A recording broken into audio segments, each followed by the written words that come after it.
Hello, everybody. We're just going to give a couple more minutes just to let everybody sign on. So thanks for joining us. We'll get started soon.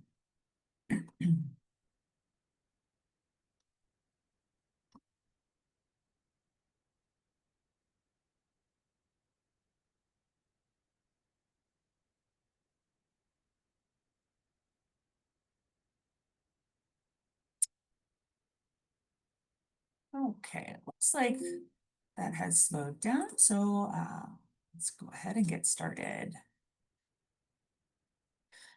So I just want to say good afternoon, everyone. I'm Nicole Jarvis, Assistant Director of Programs at Cancer and Careers.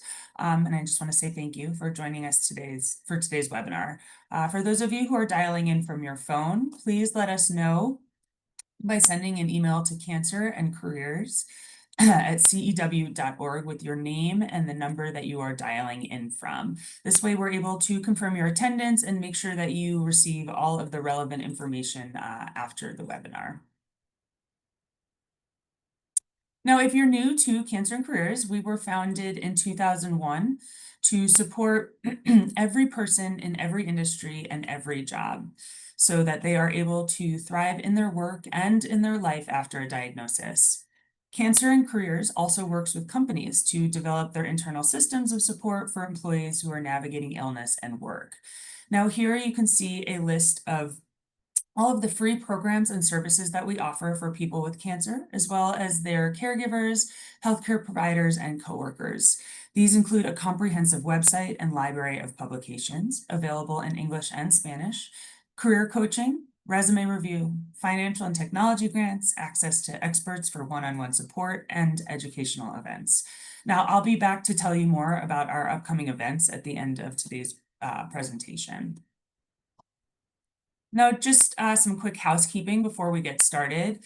If you experience any difficulties, technical difficulties during today's webinar, please refer to our Zoom user guide, which is linked on the slide and is being shared, I believe, now in the chat box.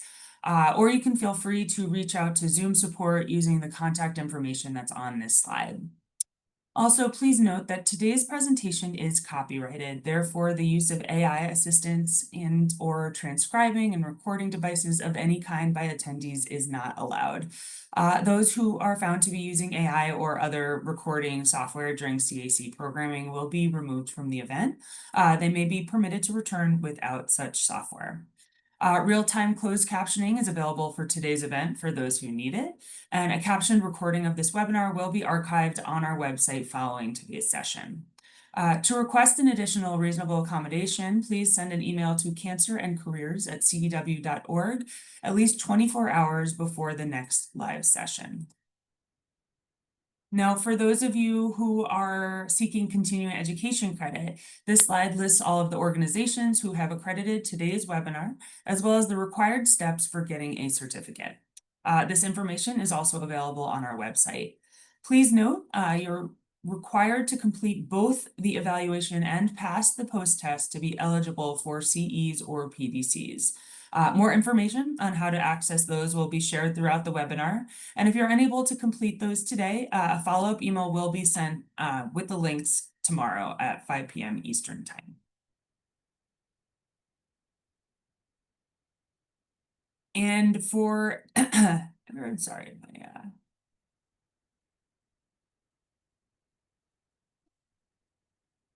and for everyone here, please know that we love hearing from you, both during our live webinar and after. As you might know, Zoom has a lot of great features that you can use to interact with today's event as it was happening. In your features panel, you will see a chat box, which you can feel free to use to communicate with our speaker, other CAC staff, and attendees. It is important to note, however, that the chat box is not private and it will show your first and last name. So that's just something to be mindful of when and if you decide to use it. Also, if you have any questions about today's content that you would like our presenter to address at the end of the session, please feel free to submit them by clicking the Q&A box below that's on the panel below, not the chat box. We do know the importance of privacy, so there is the option to submit your questions anonymously in the Q&A box. We will do our best to answer everyone's questions today, but please be patient. And if we're unable to get to your question, please send us an email at cancerandcareers@cew.org.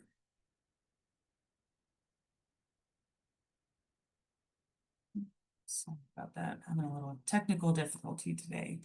Additionally, your feedback on our program evaluations means the world to us. All of us at CAC are dedicated to creating the best possible programs, and it is through hearing from you and your insights and observations, what worked and what didn't, that we are able to learn how to make them the best they can be.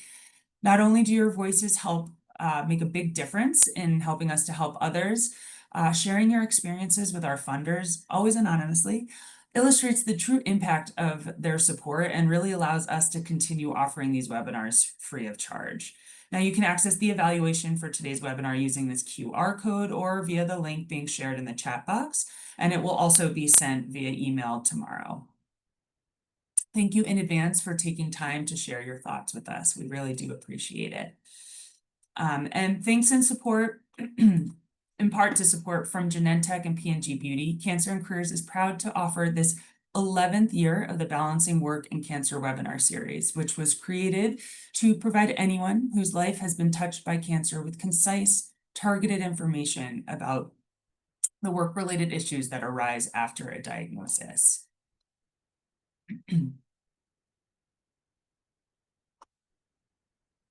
Additionally, we'd like to recognize Cancer and Careers year-round sponsors who support all of our core programs and allow us to continue providing all resources and services free of charge. I'm sorry, I see in the chat that it sounds like my microphone's not working well. Luckily, you will not be listening to me this whole webinar, so I will see to that while Scott is presenting.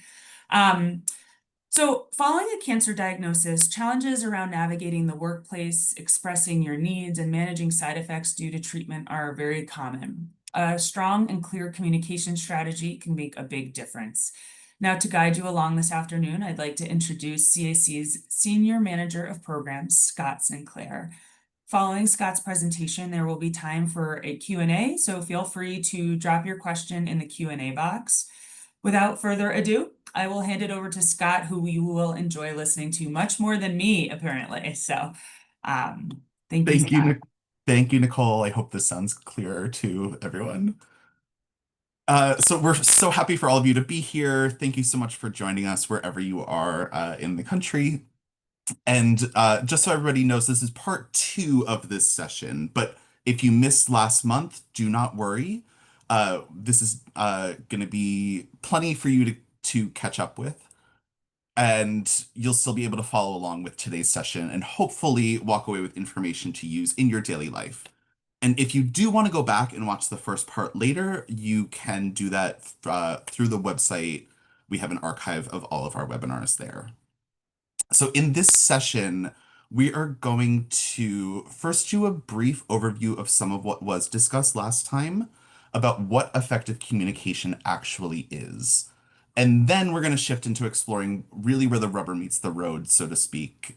And we'll talk about best practices for using social media and other platforms to create an online brand, as well as tips and techniques for having conversations at work or when looking for a new job. And we'll also spend some time looking at job search through a communication lens. So some of you likely remember the focus of last session was defining some terms and ideas to really get started thinking about the big picture of what it means to be an effective communicator. And we're going to start off today by doing a quick review of some of those key points, both as a refresher for all of those who were here last month and to set the stage for anyone who's joining for the first time today. So communicating is something that most of us do to one degree or another. So from that perspective, it's probably fair to say that everyone here already has some degree of expertise in communication. However, even with that practical experience, there's always room to grow and learn more about how to be a more effective communicator, particularly because it's so common to experience challenges in communicating well, and it's not always intuitive about how to navigate them. So let's start with the question, what is communication? One definition is it's a process through which information, ideas, and other emotions are shared between two or more people, and it can occur in a number of different ways.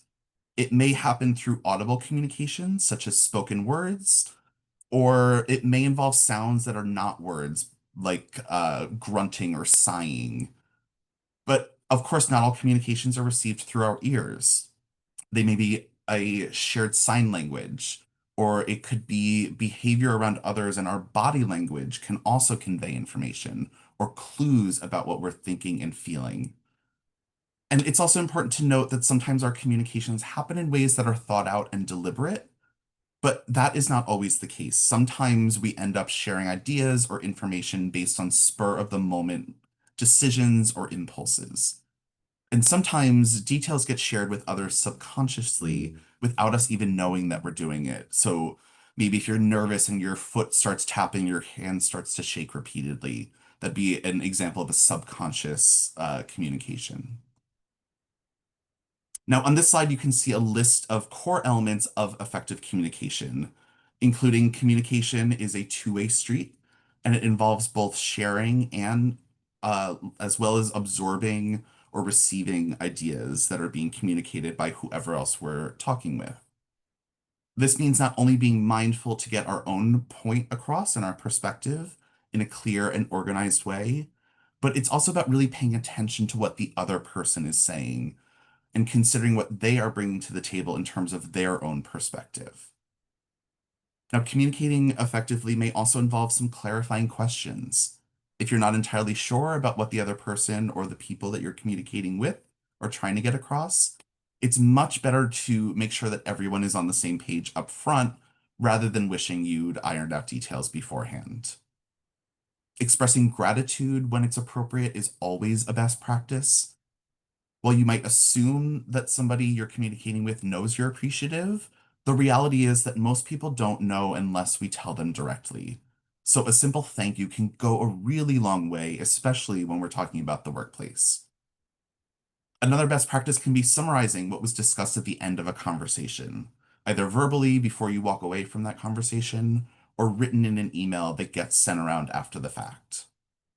And this is because effective communication isn't necessarily limited to being a one-time only event. It's something that should be happening regularly.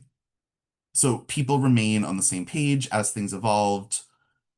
Sometimes that could mean a 10-minute check-in or a weekly meeting that's more than an hour each week to make sure that your team is all in the same place.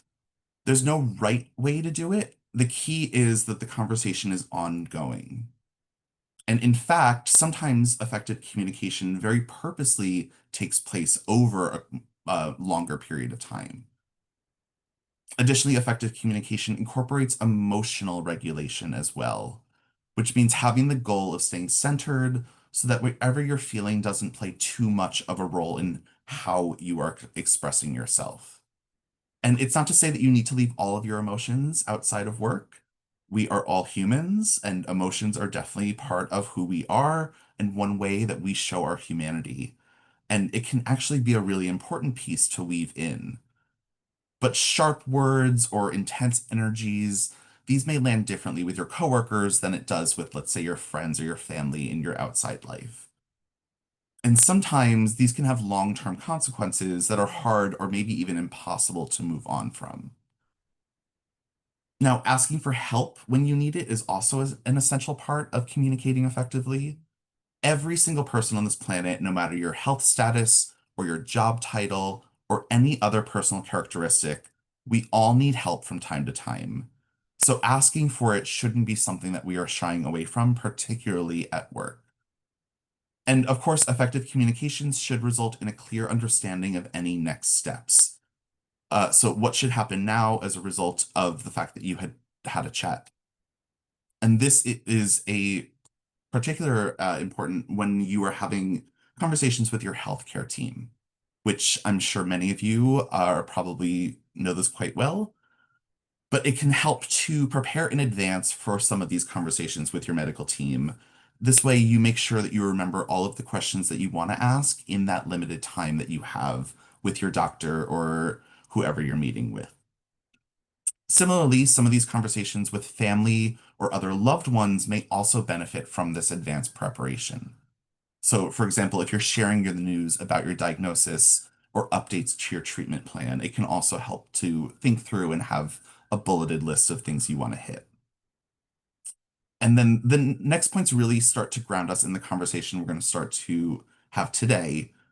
So it can be very important to think strategically about what you post online, whether it's social media or a blog or anywhere else that you might be posting, since online behaviors, these can have a real impact in our work lives. And we are going to get much, much deeper into this later on. And of course, it probably goes without saying that the point of strategic communications can make a big difference in work-related contexts, whether you're currently employed or looking for a new opportunity or both. So now that we've reviewed some of the critical components of our last session, we're going to start digging into the topic of social media. And as we do, I want to take a moment to talk about the good things that social media brings into our lives. We hear so much in the media today about the quote unquote dangers of social media, which are very real. Uh, and if you've attended a Cancer and Careers event, you've most likely heard us talk about this before. And there are some complexities it can create in the work arena. But it's really important to acknowledge some of the benefits, which are very real, as many of you know. And there wouldn't be a need to talk about the potential complexities if we weren't drawn to these benefits. In particularly, we hear frequently from people who have received a cancer diagnosis that social media has been really helpful in decreasing their feelings of isolation, either during or after treatment. So not only does it allow us to connect us to our existing friends and family, and it might even be a place where you are providing updates to your loved ones, so you don't have to have, 10 conversations with each one of your cousins. You can just send out one post and everybody's updated at once. It's also a channel for making new connections with others who are living through a similar experience, or receiving support from a person who's able to relate firsthand about what you're going through. This can be tremendously important and can provide support having this kind of community at your fingertips. Social media can also be a really effective tool for curating a feed of information. So it could be following cancer support organizations like us or any other organizations you're following in the cancer community, as well as reliable health news on current research or updated grant programs or educational webinars like this one that you have all found yourself watching. These can all be essentially delivered directly to you on social media. So shifting to the work perspective, online communications are important in that they can be a source for prospective job opportunities. You'll see we have a stat here pulled from an article that 1 in 5 employers will not call someone for an interview if they can't find them online. So it's wise to have strategically created an online presence. But beyond that, it's also the case that many recruiters nowadays will reach out to candidates that they find on LinkedIn. So communicating through online platforms might actually bring opportunities to you. Now, the same survey from Harris Poll also found that 78% of current employers believe that employees should maintain an appropriate social media profile. And this was across a wide variety of industries from healthcare and beyond. So engaging in communications on social media is also a way to stay relevant in the world of workers. More and more social media and other means of communicating online may be becoming part of the way that our jobs are done. So, yes, if you're looking for a new job, staying relevant is key, but also continuing to invest in understanding the online landscape, even if you've been at your existing job for ages, can be important as both you and your organization evolve. So, these are some of the potential benefits of online communications. Now, in order to understand online privacy, having a visual representation of the money associated with social media can be really eye-opening. The statistic on this slide shows the revenue of Meta, which owns Facebook, Instagram, WhatsApp, This shows their revenue from 2009 to 2024 by segment. And you can see the social networks advertising revenue in 2024 amounted to 164 billion US dollars, which is a 95% increase from 84 billion in just 2020.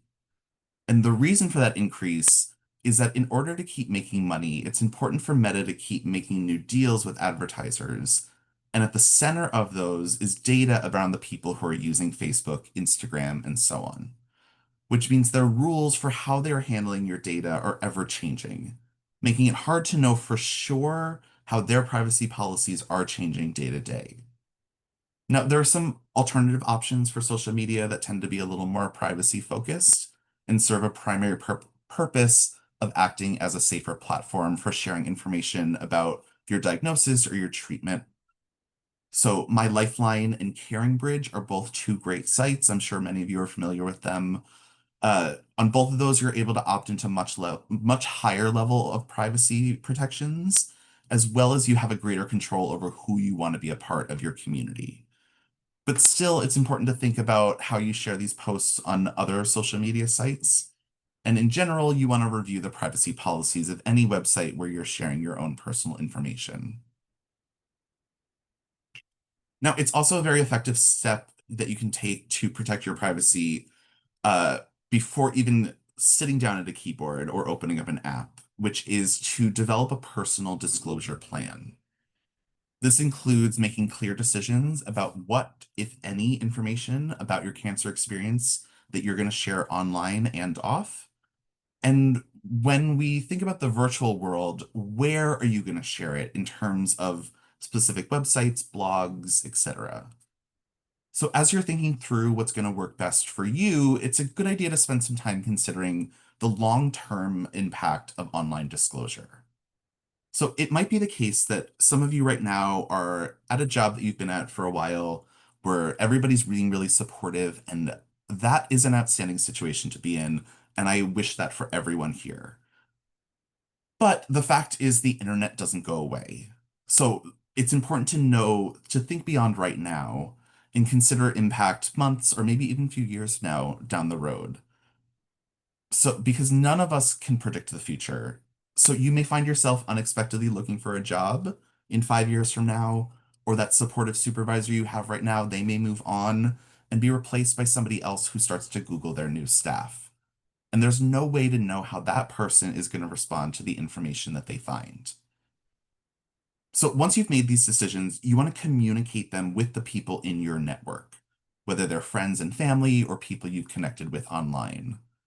And even after you've shared your preferences, it's still a good idea to monitor what others are posting so that you have a sense of what's out there.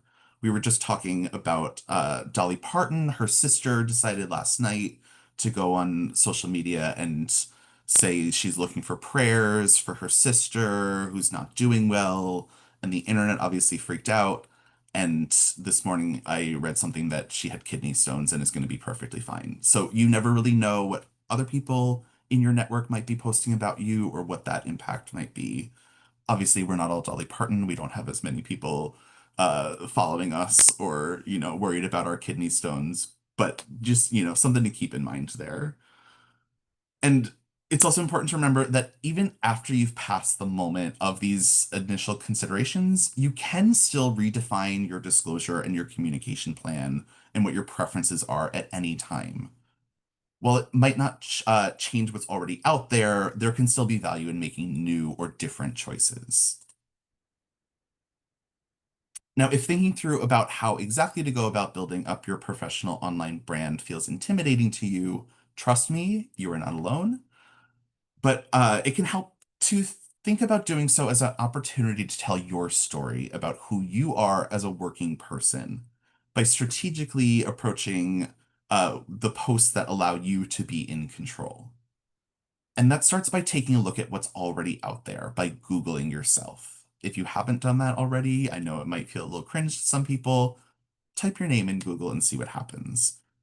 If your goal is to put your best self forward for potential employers, uh, you want to think about what might make work better.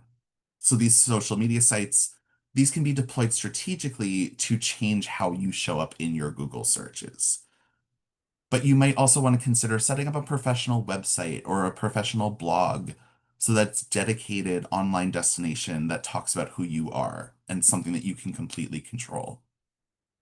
Now, we also recommend running every post that you make through a filter by asking yourself questions that you can see in the gray box.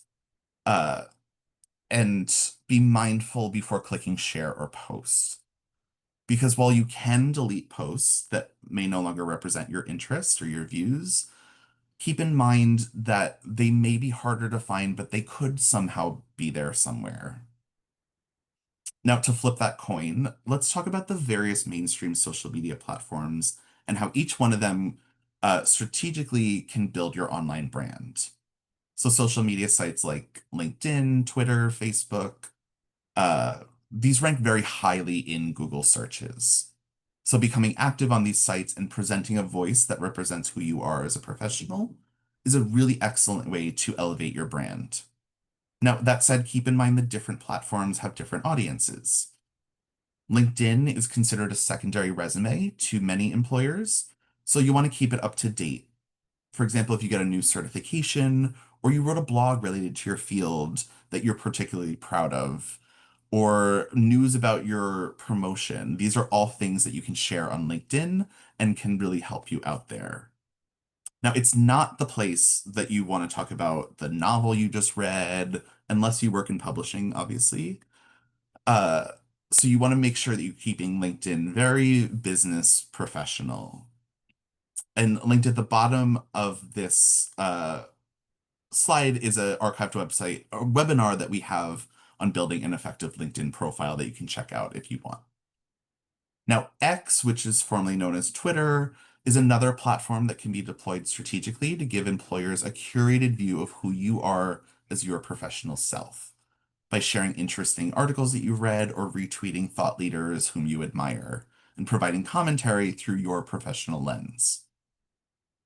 Facebook, on the other hand, is not typically the platform where employers go to really dig into who you are as a professional. So there's more flexibility there. Uh, However, it's worth noting that employers will sometimes look at Facebook to find out who you are on a human level. So it's still wise to be deliberate in what you're posting there. So you want to avoid using rude comments or profanity that might not land so well with somebody who doesn't know you. Now, let's shift to talking about work-related conversations.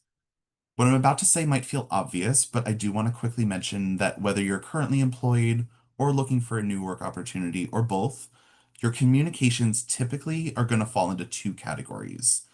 So, spoken, and we would consider a sign language communication to fall into this category as well, and written. Now, the slide has examples of each, and there may be others that occur to you as well. Now we're going to spend time, the rest of the section to talk about these. But before we do, there is one key difference that I want to point out, which is a key piece to communicating effectively in a written format includes proofreading, editing, revising. These are all ways to make sure that you are clearly expressing yourself in a way that you want to while communicating effectively in spoken format, often, but not always, is accomplished through planning in advance.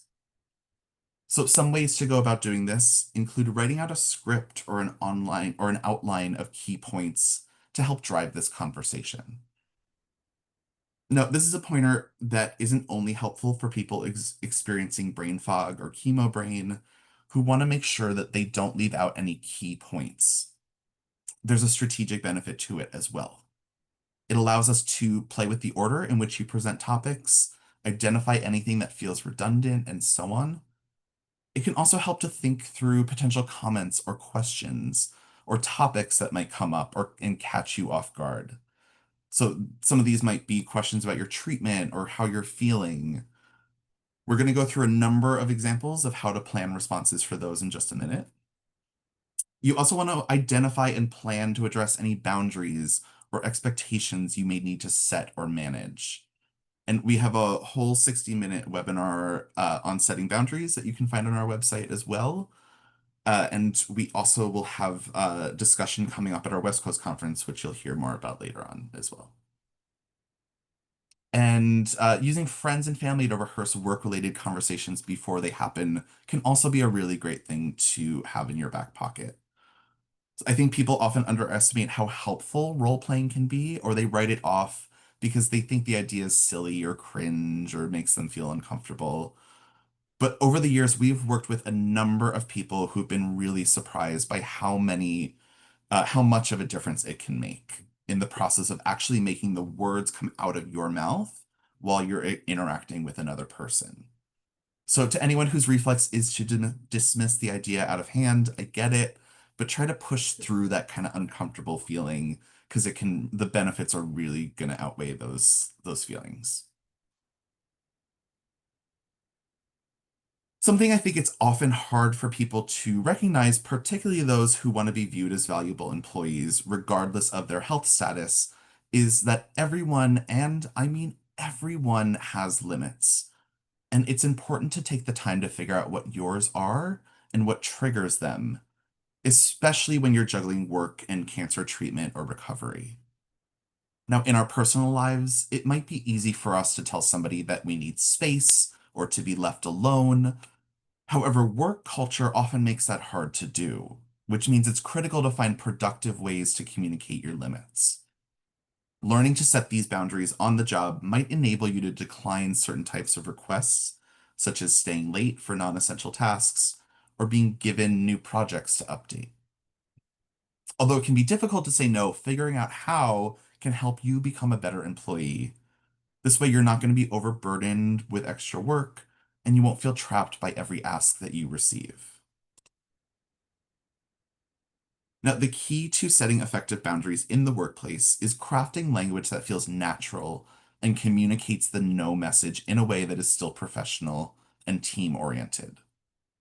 You'll notice they involve expressing gratitude and then sharing an explanation that is rooted in being human that could apply to almost anyone in the workplace, versus giving an explanation that is rooted very specifically in your cancer diagnosis. So if your supervisor offers you additional shifts, let's say, but you know you're not going to have the energy to do more than you're already doing, you could reply by saying something like, I appreciate that you thought of me for this project, but I'm a bit swamped this week and I'm concerned about my ability to get this back to you in a timely manner. So role playing can be really helpful here too, with a friend, family member, social worker, whoever it is. Practicing these can really help you out. So now that we've started getting to the how-tos of planning responses to comments and questions, let's spend the next few slides going through some examples.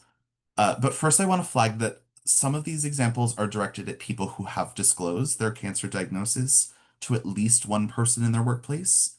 However, we know, and as we talked about during the last session, many people make the choice not to disclose in the workplace because that's what's right for them. So if that's the case for you, I encourage you to keep that in mind with these concepts here. And it can also be useful if you haven't disclosed. If you've come to any of our other programs, you are probably well aware of something that we call the swivel, which is a verbal formula or pattern which is used in response to cancer-related comments that may be made by one of your well-intended colleagues. So the swivel involves acknowledging the cancer-related comment, putting an and in the middle of it, and then swiveling the conversation around to a topic that's more work-oriented. And we're going to go through a few examples of this. So there's a whole spectrum of comments that you may encounter in the workplace. This one on this slide falls into the category that we call well-intended but off-putting. So let's say your boss comes up to you and says, you've been looking so exhausted recently. I didn't want to overwhelm you by adding more to your plate. You could swivel by saying, I really appreciate your concern, but work is part of my overall well-being. And in fact, last night I had some ideas about that project that I'd love to share with you. Again, the key is finding language here that's relevant to you, your circumstances, and sounds like you. So feel free to edit these, adjust them however you want that makes it feel good coming out of your own mouth. And I guarantee you're going to get better at swiveling the more you practice it. Now, another idea that we've seen in the cancer community is the use of battle language when discussing an experience of somebody going through cancer. And I want to say very explicitly that in no way am I implying that using a fight metaphor is inherently bad. If it's a concept or language that resonates with you and works with you, we are all here for that. But we know it doesn't work for everyone. In fact, we've met quite a few survivors over the years who find it very upsetting, which is also valid. And for them, it can be jarring when somebody else assigns that language to their own personal cancer experience, particularly if it's a coworker that you don't really know that well. So, one of the things that we believe very strongly is that every person should be in charge of their own narrative and how their own story is told. So, to that end, uh, how would you address somebody in the workplace if they said something along the lines of, I so admire how you are battling your cancer. I think it's that kind of fighting spirit that is so critical to defeating it. So, one approach may be to use the swivel and say something like, thank you for appreciating how challenging it can be to balance everything I have going on. And while I have you, the budget recommendation you provided needs to be tweaked slightly. Could we set up a meeting to discuss it further? This approach drives the conversation back to the realm of work-related conversations without having to engage directly with the battle language that was used. And while this approach is going to work for some people, others might prefer to take a more direct approach and make it a teachable moment. So saying something like, thank you for appreciating how challenging it can be to balance everything I have going on. I can understand why you think that mindset and attitude are so important to navigating cancer, life, and work. And I do want to share that while for some people that battle language is very inspiring, for me, it's actually not. And I'd be grateful if we could talk about my experience using less loaded words. Again, this is going to be an approach that is not going to work for everybody. And if you do decide to take it, it's important to be open to the idea that it might invite further questions or conversation, which is going to require you to provide further guidance to this coworker. Or it may create a situation where you leave that person to absorb what you just said and walk away. Also, possibly you could get a completely different response entirely. But the point is, you want to be comfortable managing whichever reaction it might generate. Now, the comment that we've shared on this slide falls into the category that we call outright insensitive. And you can see the response we have here is pretty substantive. So I'm going to, for the sake of time, leave it on your own to read through. But what this slide really drives home is the idea that it can be useful to sit down and think about how you personally might respond if someone were to make a comment like this. This way, your reply uses language that sounds like you, and you don't find yourself caught off guard by any emotional reaction that you might have, and subsequently saying something that maybe you wish you hadn't. Now, let's move more towards the communications is that you're likely to encounter during a job search and why effective communication is important during this time. Now, overall, clear communication is absolutely key to opening the door to potential interviews, whether that's through networking, a cover letter, well-constructed resume, or a LinkedIn profile. All of these involve making the best use of a limited amount of space. So in interviews as well, you have a limited amount of time to communicate to your interviewer that you are the savviest, most qualified candidate for the job, which is a skill that requires practice. So let's take a look at these individually. First, what is an effective resume?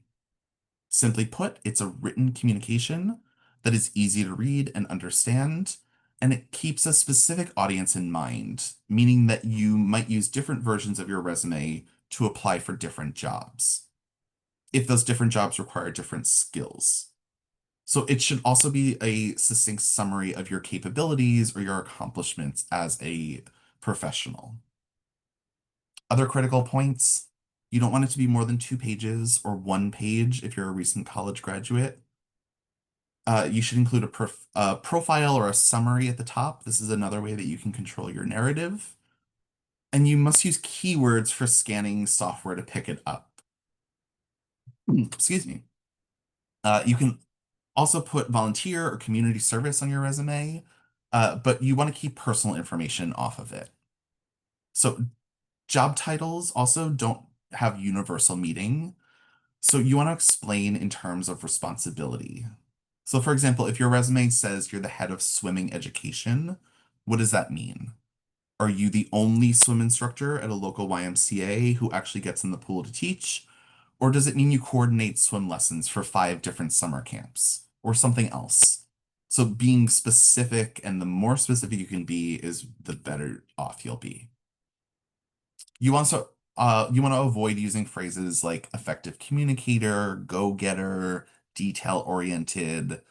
These are all cliches and don't really say much about you. So better to focus on keywords or accomplishments. Now, when it comes to cover letters, there's two pieces of advice.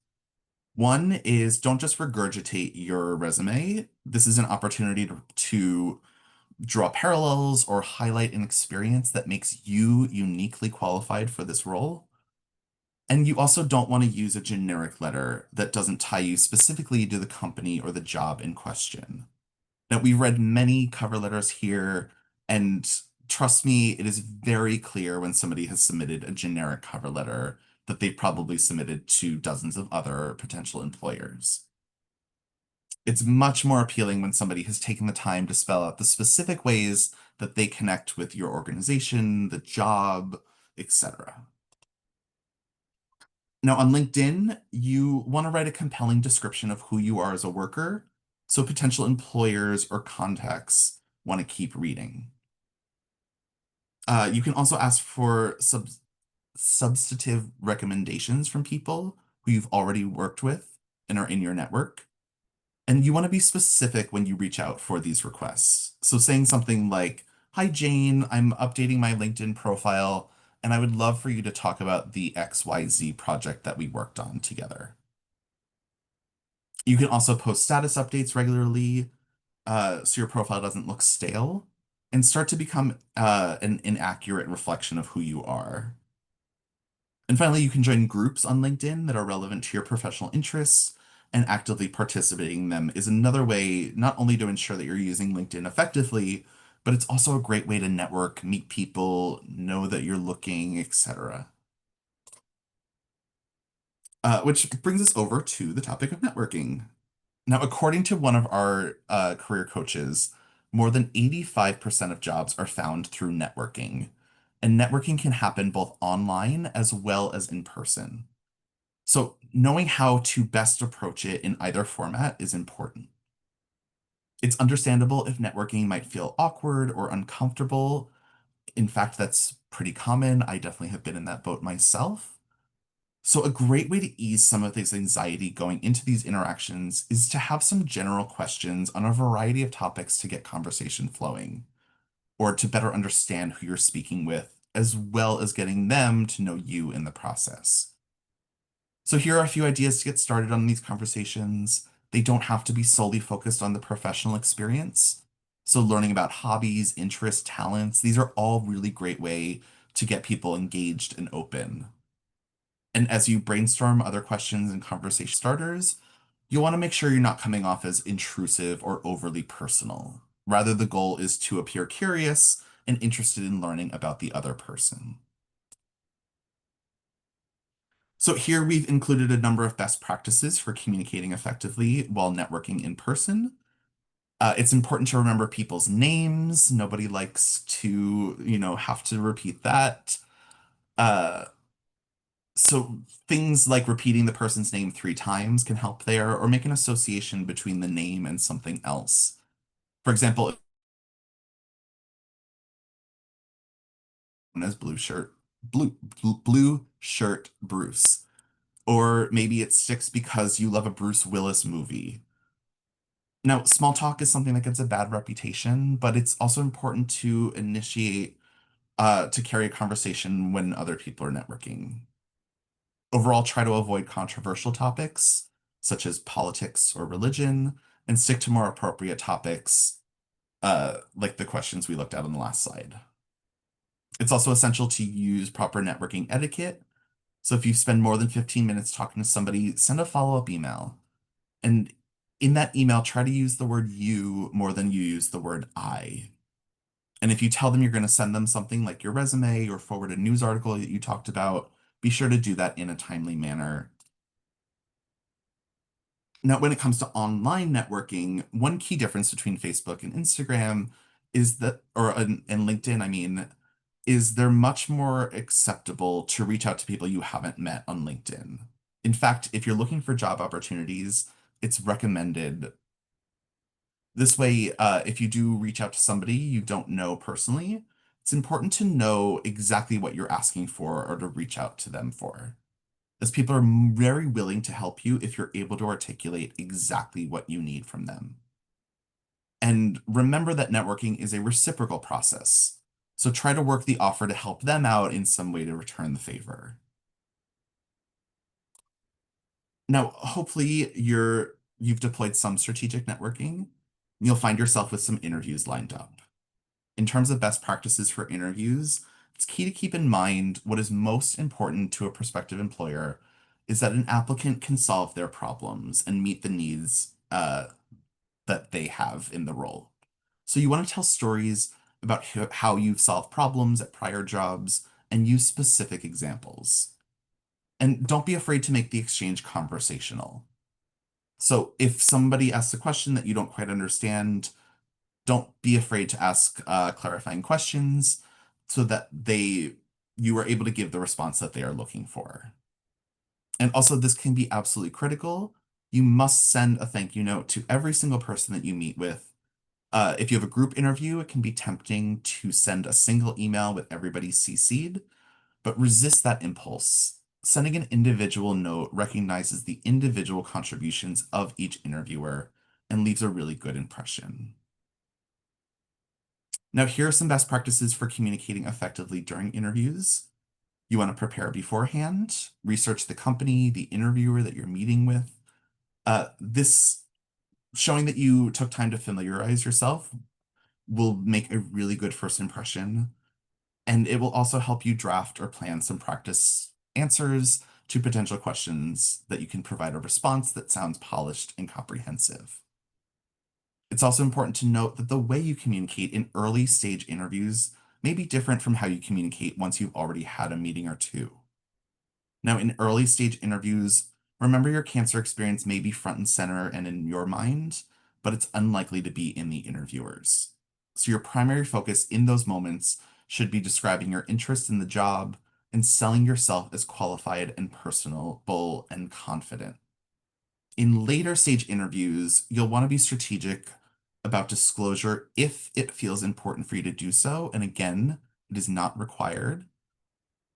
Now, you'll want to feel out the moment where it feels relevant to share this information in the conversation. And then don't be surprised if whoever you're interviewing with doesn't ask you any follow-up questions. Because as we mentioned earlier, potential employers are for the most part not legally allowed to ask about your health. And if the person you're chatting with knows this, they're going to be probably going to want to move on to a new topic pretty quickly.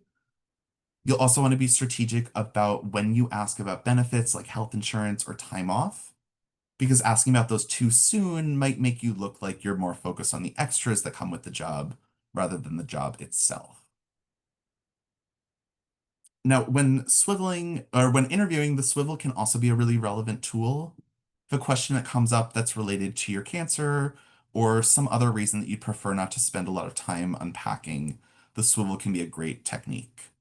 So refocus the conversation and help put the recruiter at ease, and the conversation back on the right track. This can be future focused, non-specific, and brief. And it's important to acknowledge the question and then swivel the interviewer's attention back to the job at hand. So, for example, if someone were to ask you what you were doing during a gap on your resume, you could say something like, I was dealing with a family issue that's resolved now, and I'm thrilled to discuss how my management skills can build the team and grow your business. or I've realized what I was doing didn't fulfill me, so I took a step back to think about what would make me happy. And I think my tech background would be a really good asset, not just for this role, but for the company as a whole. Again, the more you practice it, the better you're going to sound. Here's some more examples. I'm going to skip through this slide since we're getting a little short on time. Uh, but some top takeaways for today. Online communication considerations are very important, as well as understanding techniques to approach conversations can help you remain in control. And many aspects of the job search require effective communication in both spoken and written formats.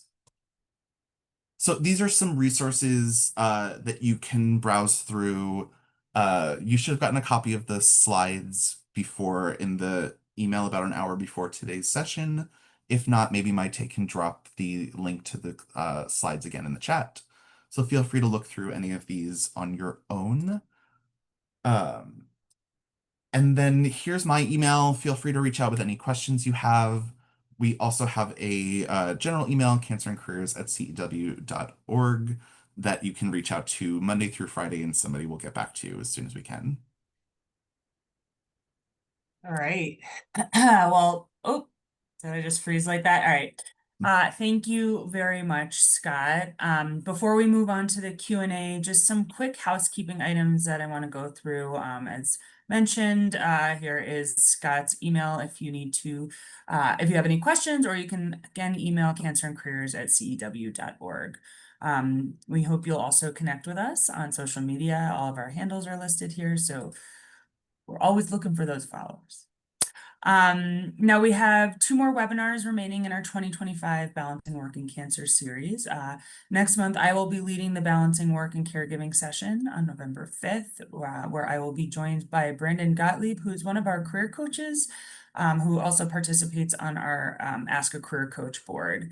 Finishing the year, we're bringing back Wade Iwata to lead a session on self-care taking place on December 3rd. So if you're not registered for those remaining sessions, it's still open and we would love to have you. Excuse me. We're also in the middle of a series of webinars for our Spanish speaking community, which we're very excited about. The next webinar is on October 22nd, where we will be joined for an Ask the Expert session with oncologist Dr. Victoria Blinder.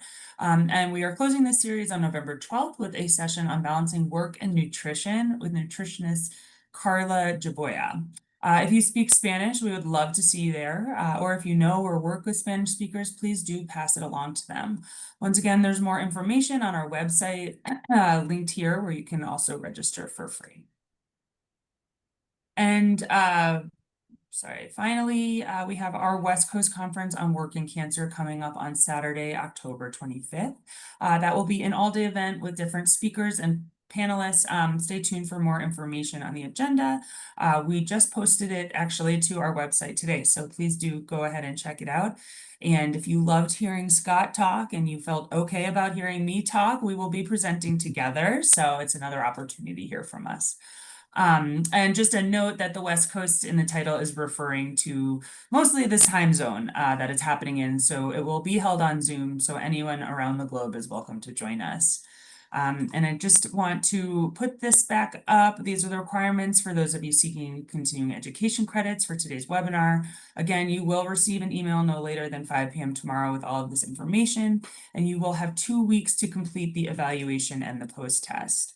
Now, if you can't wait to share your feedback, here's the QR code that you can scan as we go into the Q&A. Again, it will take you to the evaluation.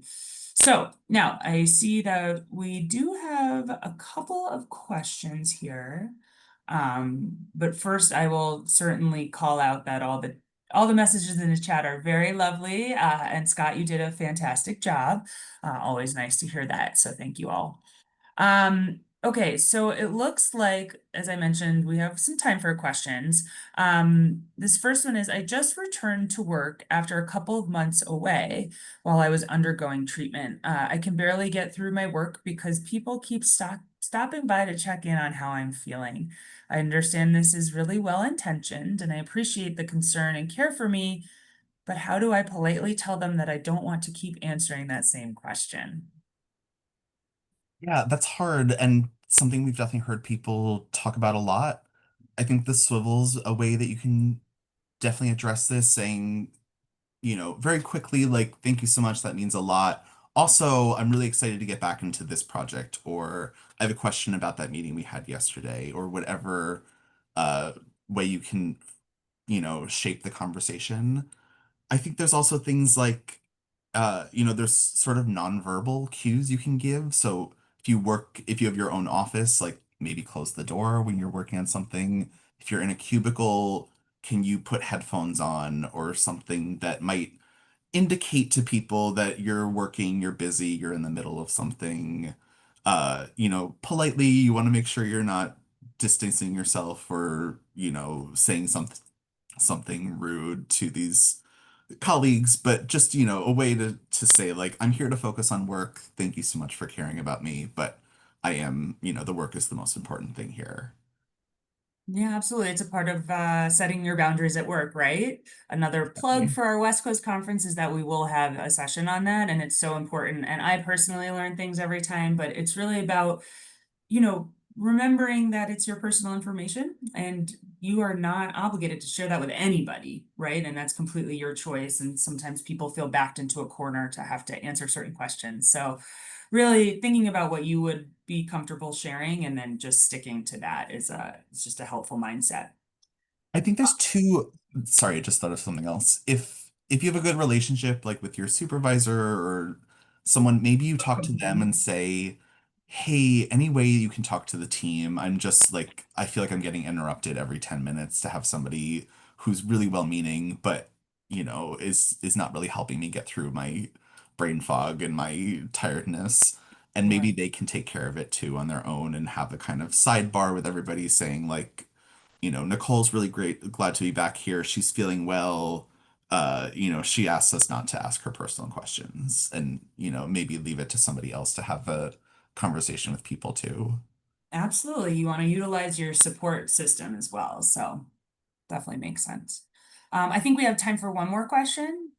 Yeah. Let's do it. All right, so this next one is I've been pretty open about my diagnosis on Facebook. I didn't realize people other than my friends, family, etc. might see those posts, and now I'm worried. Is there anything I can do to hide them? Yeah, I mean, the first thing you can do is to make your account private. Um, you can control through your settings somewhere it changes every day, but if Google how to make my account private, you can find a way to do that. You can I think on Facebook to set individual posts to be in specific audiences. So if you want to only update your family, you can make a group for your family, or you can make a group for your friends that other people wouldn't see. You can also just delete posts. There's ways that a screen cap can be taken or something can linger on in a, archived webinar or website somewhere, but deleting the posts also would uh, take care of it for the immediate matter. Mhm. Um, and then again, talking to your family and friends, just letting them know what your limits are so that they're not sharing things as well. You hear stories about, oh, my mother posted this thing and now all of her cousins are coming out to me and reaching out, and I didn't want it to go that far. So having a conversation with your mother saying, like, your thoughts and prayers mean a lot to me. I'm trying not to really have this information go wider. Do you mind not sharing this on your own Facebook or your own social media? So again, like communicating what you want with who you're sharing it with, I think is always going to be a good idea. And then monitor what they're posting to as much as you can. And if you see something that they're saying about you that you don't want, ask them to take it down. Right. And I think, for those who may have already disclosed or whatnot, there's nothing necessarily that you can do to hide these posts, as was mentioned, the internet is forever. You can work to kind of fill your profile with things that are more relevant and things that you want people to see. Um, there was actually someone in the chat who had mentioned that they're an ambassador for a cancer organization and they're proud of that. And shouldn't they be proud of it? And, by no means do we mean you can never share this information.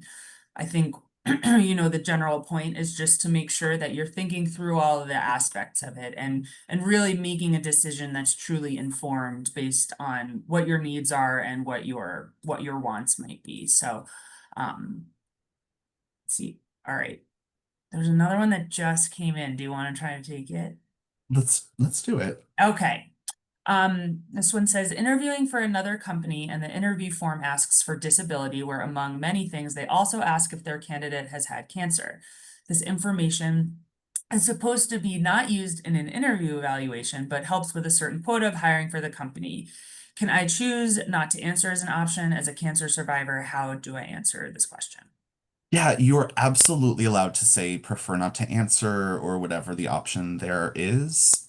One thing we recommend on things like these forms that you have filled out is if you don't want to disclose your cancer diagnosis, which sometimes might be a disability question or something like framed like that, Mhm. we usually say to select prefer not to answer for all of the questions. So race, gender, whatever the demographic questions are asking.